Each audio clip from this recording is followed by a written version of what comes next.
The Gospel of Gold by G.S. Lewis. Presently, Gold looked up from his supper and took the initiative to start conversation. The silence was getting too weird. "Mr. Chuck?" he began tentatively.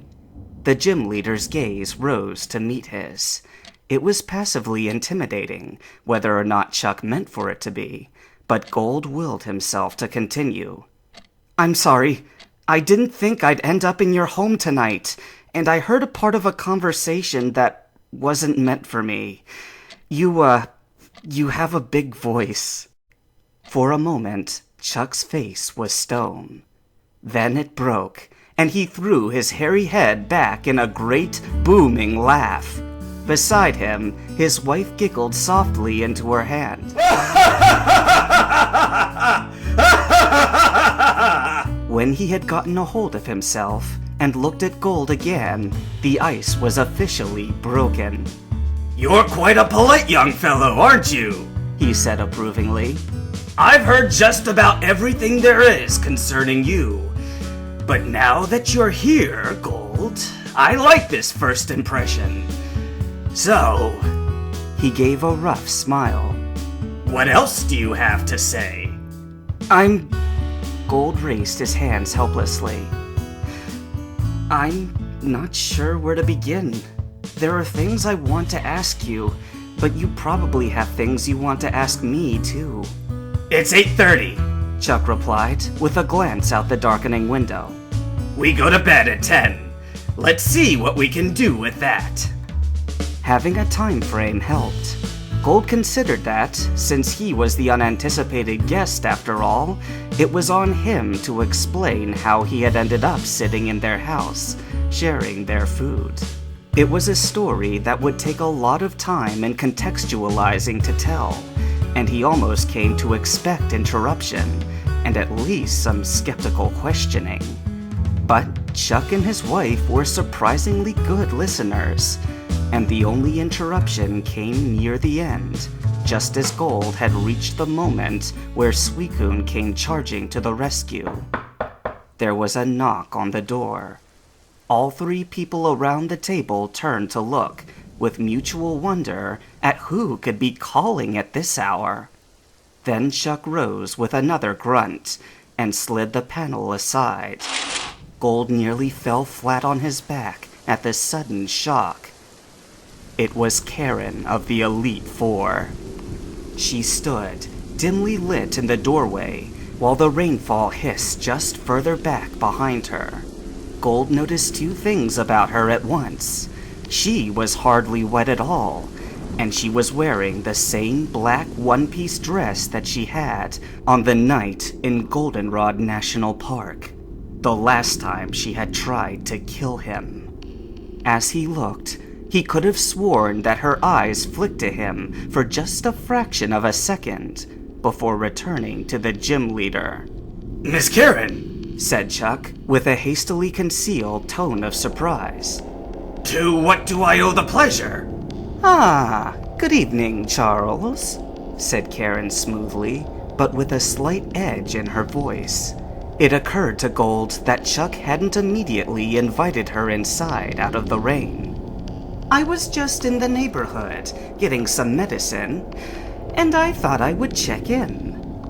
Chuck made no attempt to hide the bafflement in his tone. "I'm honored. That's quite the trip you've made.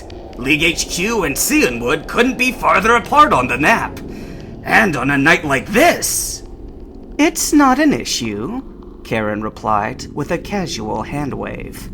Gold saw that she was wearing black gloves.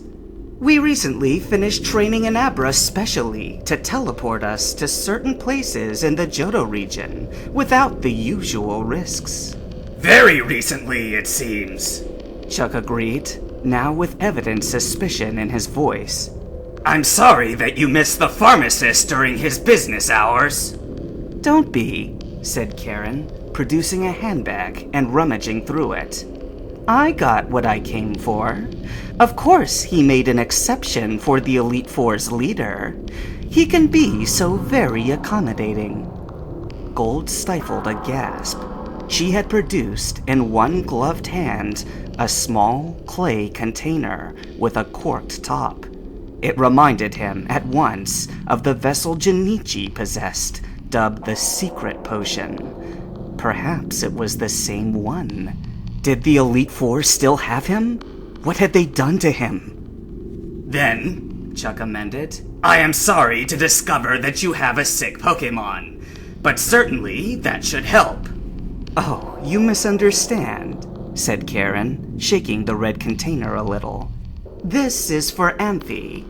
I've been hearing about the poor little lighthouse Pokémon from Jasmine for days now, but it's been so busy on my end. Tonight, I finally found the time to lend my assistance. By now, Chuck had completely dropped his cordial tone. Truly, he growled, you are a paragon of selfless generosity. But as Jasmine would point out, time is of the essence. Thank you for taking some of that precious time to stop by. His request for her to leave could not have been any clearer if he'd plainly said it. But Karen didn't leave. Now, her gaze found Gold again, sitting stock still at the table in his borrowed judo uniform. Karen's face melded into an expression of faux astonishment. Well now, who is this? Charles, are you having one of your students over for dinner? Chuck turned and looked back at Gold. His eyes widened slightly, as he must have noticed the chalk-white face of his horrified guest. He returned his attention to Karen, his eyes narrowing again. This boy is in my care tonight. He will go home tomorrow. Karen smiled an impish, too wide grin. Oh, there's no need to wait. As I've said, the League boasts the most elite psychic talent in Johto. One teleport, and he could be home tonight. Though her words were, on the surface, directed at Morty, Karen's eyes bore into Gold's. She gave Jinichi's potion a slight shake. Do you understand? She stressed. He can go home right now. The deal was clear. The question was only of whether Karen, the dark heart of the Johto League, would really deliver Jinichi home in exchange for Gold. It was the same prospect he'd had to consider the previous night when he had nearly given himself to Alan for Marina's return. The difference was, Alan, in the very act of kidnapping, had been remorseful of his actions. But Karen showed no regret at all, only guile. In his mind, he recalled something Lance had said early on. Let's keep that conniving woman off balance.